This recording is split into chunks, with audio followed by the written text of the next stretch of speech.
Now let's talk about segment reporting. So if you think of a larger entity, it might have various segments. A segment is defined as a group of activities which the management of the entity periodically evaluates and reviews as a single unit. So let's say a big company is operating in a lot of various industries. So operation in each industry may be a segment because the management might look at each operation as a single unit. Now, segment reporting is basically reporting the results of each of those segments along with the results of the entire entity. So here we are looking at which segments are potentially reportable or which business segments should be reported separately along with the financials of the entire entity. So we are looking at potentially reportable, because you're talking about reporting here, potentially reportable business segments. And basically you would report a business segment separately only if it is important enough. Only if, let's say, the CEO, the CFO, the management of the company sits down and periodically evaluates and reviews it separately. The figure that we use to determine if a segment is potentially reportable is 10%. So we're looking at, is it 10% or more of the entire entity? If it's more than 10%, maybe it should be separately reportable. So we'll have a bunch of 10% threshold tests. The first test that we would have is the revenue test. So we look at the revenues of that particular segment and see if those revenues are 10% or more of the entire entity. So segment revenues are greater than or equal to 10% of the revenues of the entire company or the total revenues of the company. Now here, when we talk about consolidation, we will look at when there are intercompany transactions. Let's say a company has subsidiaries operating in various industries and one of the subsidiaries is making sales to another subsidiary. That transaction is eliminated when the financials of all the subsidiaries are consolidated into one.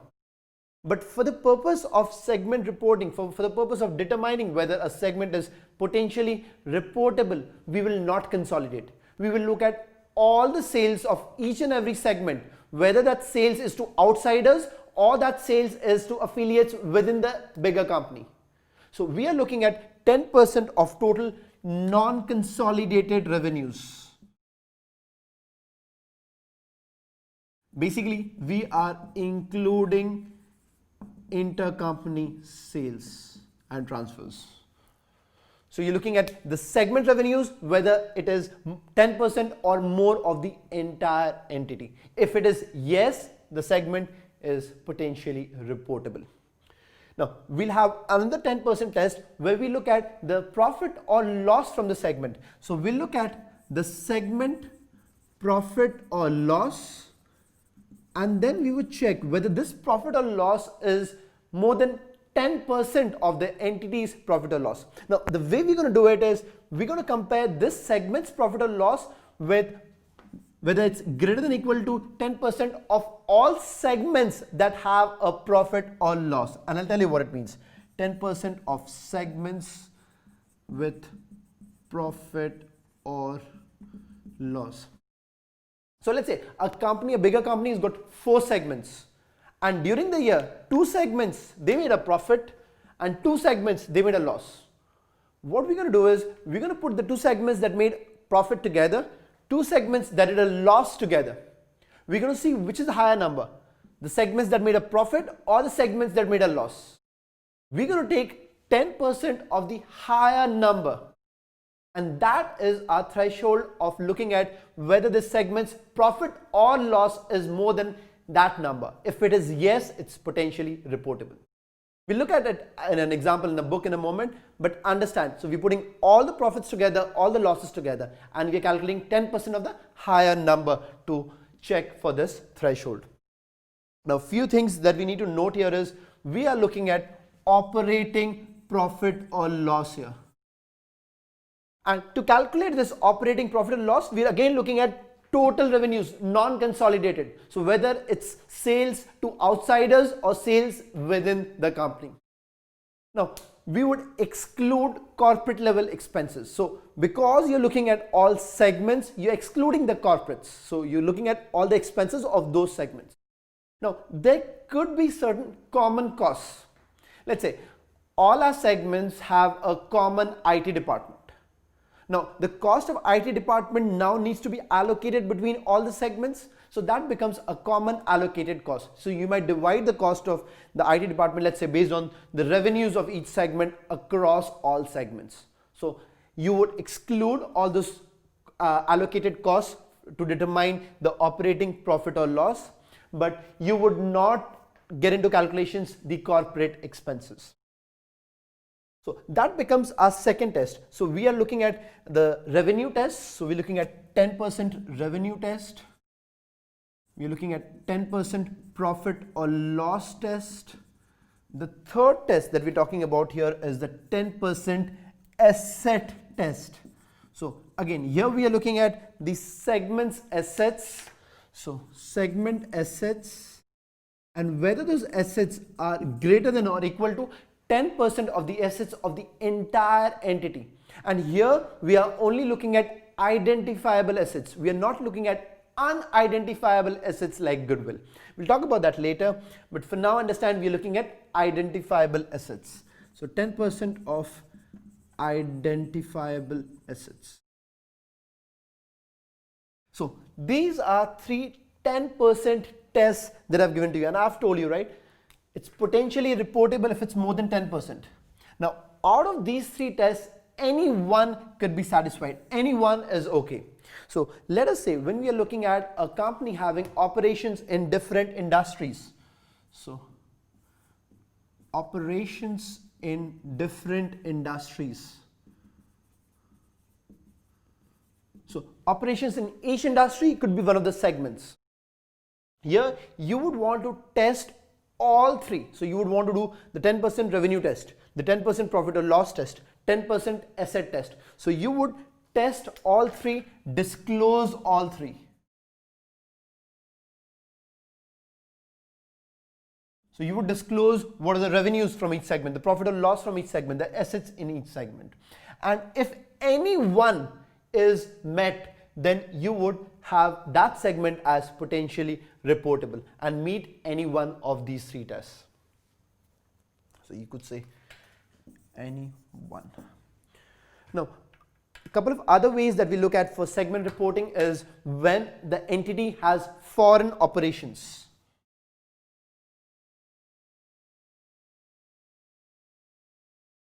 Now, for foreign operations, what you do is you still look at revenues from the foreign operation and you're looking at assets in the foreign operation. You don't do the profit or loss test. So you would test 1 and you would test 3 and you would but you would disclose all 3.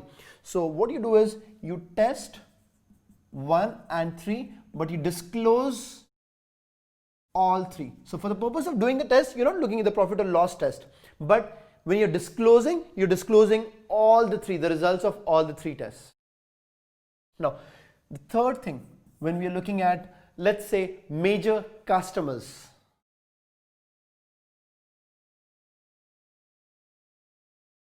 Now, when you're looking at major customers, you're just doing the revenues from that particular customer. You want to determine how important a particular customer is to an entity.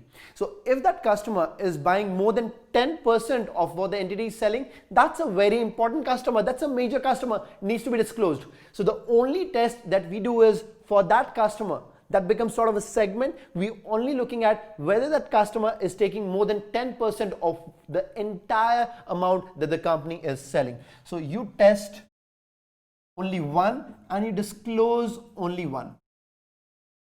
See, because the company might be making sales to a lot of customers, it's very difficult to determine what's the profit that the company has made from each customer or what assets the company is holding for each customer. What you can very easily determine is the amount of revenues from each customer. So that is all that you test, all that you disclose. So generally the most important would be this one, the operations in different industries, where you're looking at the entire picture. Also important if the company is operating internationally, foreign operations, or if the company has customers which have a very important percentage in their total sales. So these are all the 10% threshold tests, very important. Now, when you're doing this 10% threshold test, you have a lot of segments which become potentially reportable. Now you do another sanity test, which is called the 75% test. So after you're done with all the threshold tests, you do a 75% revenue test. And you are looking at whether, so you do this 75% revenue test on consolidated revenues.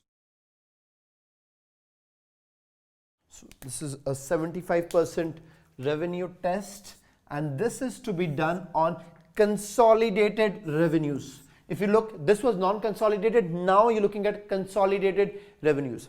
The purpose of doing this test is you want to determine whether enough segments are separately reported so that at least 75% of the consolidated revenues is shown by the reportable segments. So a company might have a lot of reportable segments, few segments which are not reportable because they don't meet the 10% test. Now you want to do a sum of all the reportable segments. So let's say a company has got 10 segments, 7 of them are reportable, 3 are not. Then you want to do a sum of all the 7 segments and make sure that those 7 segments account for more than 75% of the consolidated revenues, the revenues number which appear on the consolidated financials, which excludes intercompany. You have included intercompany, this one excludes intercompany. So you want to make sure whether 75% of the consolidated revenues is covered in the segment reporting. So simple thing, you still use the 10% criteria to determine if the segment is reportable.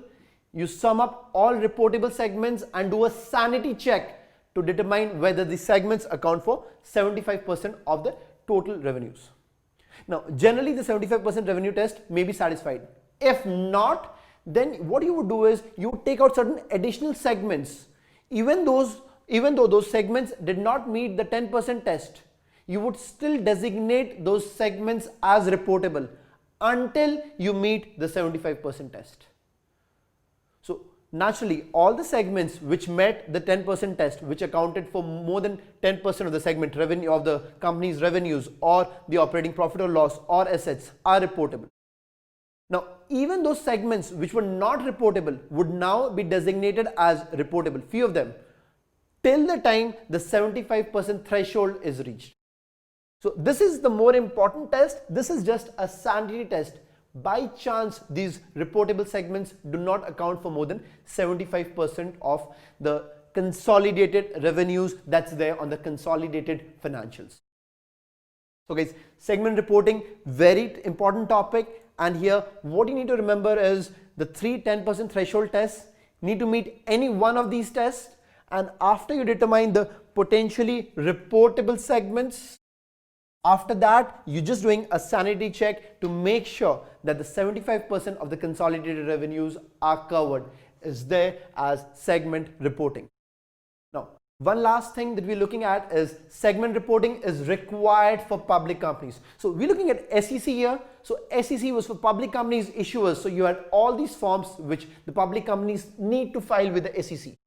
Then we had interim financials. I told you US GAAP does not have any interim financial reporting requirements, but SEC 10Qs, they have quarterly financial reporting requirements. So that's where the interim financial statements is required for public companies under SEC regulations. Same thing applies for segment reporting, not required under GAAP, but SEC requires segment reporting for public companies. On page 47, we're looking at segment reporting. And this is required for SEC registrants. Now, segment reporting is for components of the entity whose operating results are regularly reviewed by the entity's chief operating decision maker to analyze performance and allocate resources. And therefore, we call this highlight management approach, where underlying management evaluates the segments separately for internal purposes. Now, to determine if a particular segment is a reportable segment, we'll look at circle 10% threshold tests. The first one is highlight 10% revenue test. Second one, highlight 10% profit or loss test. And the third one, highlight 10% asset test. Draw a bracket and write meet any one.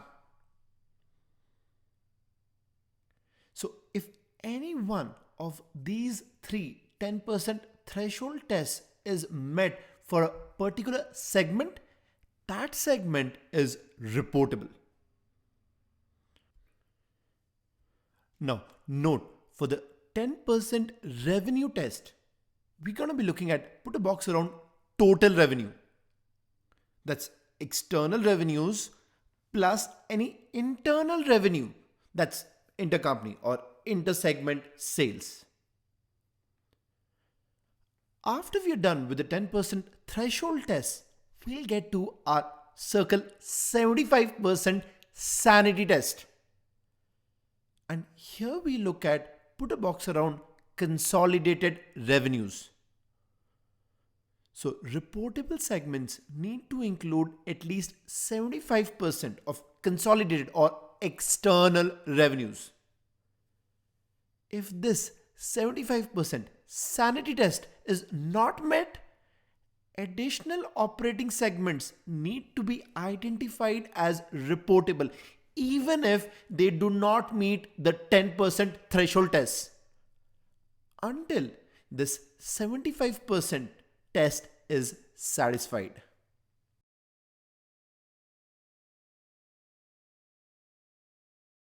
Turning to page 48, highlight 10% revenue test.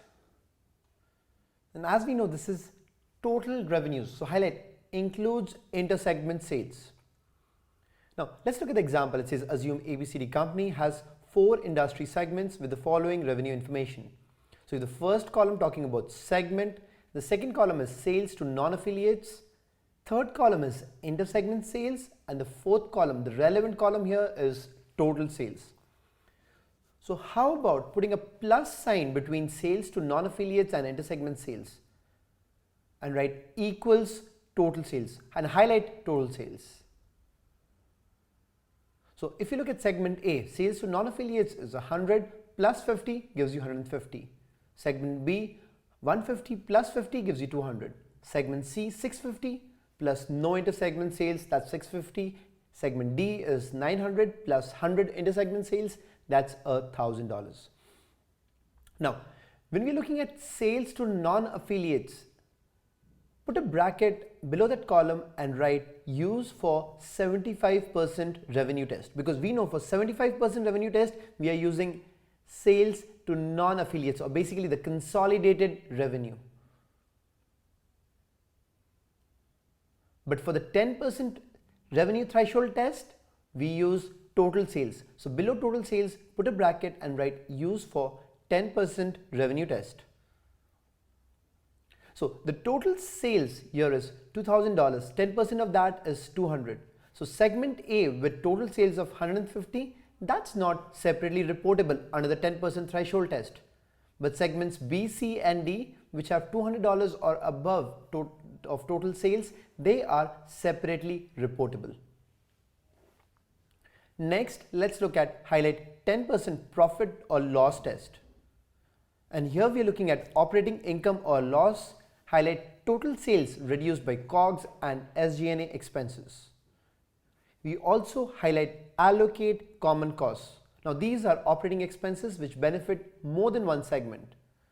Highlight do not adjust corporate level expenses.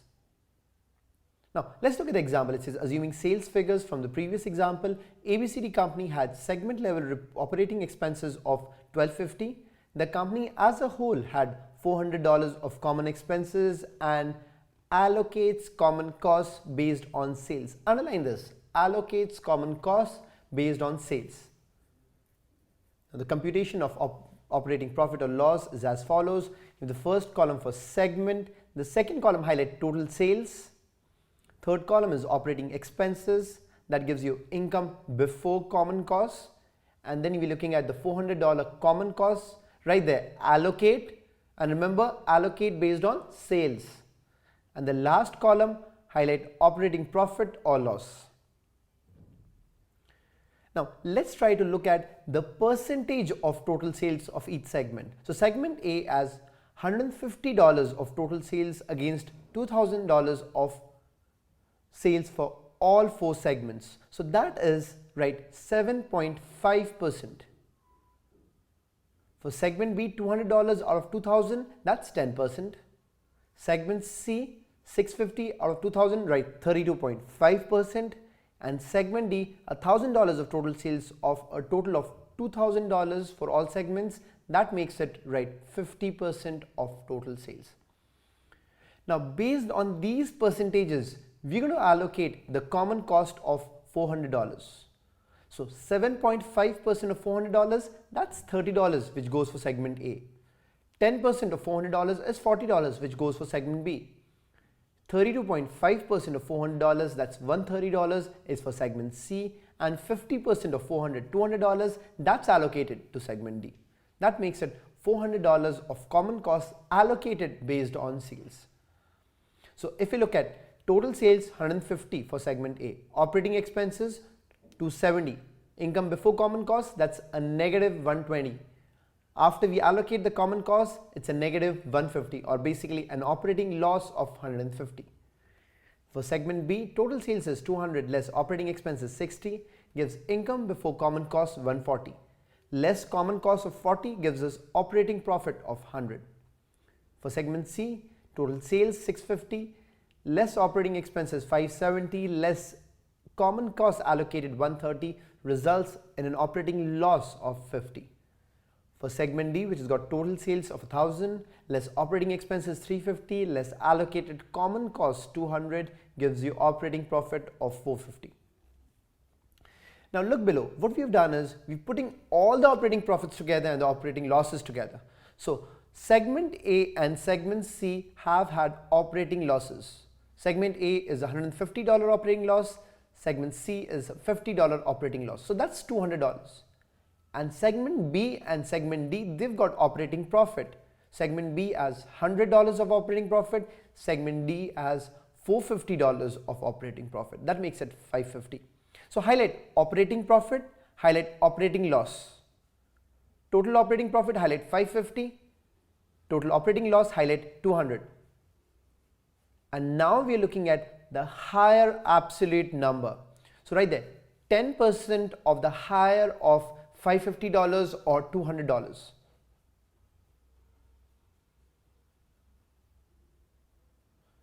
So what's higher? 550. Therefore, for the 10% threshold test, we're going to take 10% of 550, that's $55. Now, segment A has $150 of operating loss, which is more than 55 in absolute terms. So segment A is reportable. Segment B, again, that's more than $55, so it's reportable. Segment C has an operating loss of $50, which is less than the absolute number of 55. So segment C is not reportable under the 10% profit or loss test. Segment D with operating profit of 450 is certainly reportable. So as you can understand, segment A, segment B and segment D meet the 10% profit or loss test. Segment C with an operating loss of $50 does not meet this test. But segment C had met the previous test, the 10% revenue test. So guys, it's important that each segment meet any one of the tests. It's not required that they need to meet all the tests. So because segment C has met the 10% revenue test, it's still reportable. Again, when we look at segment A did not meet the 10% revenue test, but it now meets the 10% profit or loss test. So basically segment A is also reportable. In other words, you could say A, B, C and D, all the 4 segments of this company are reportable.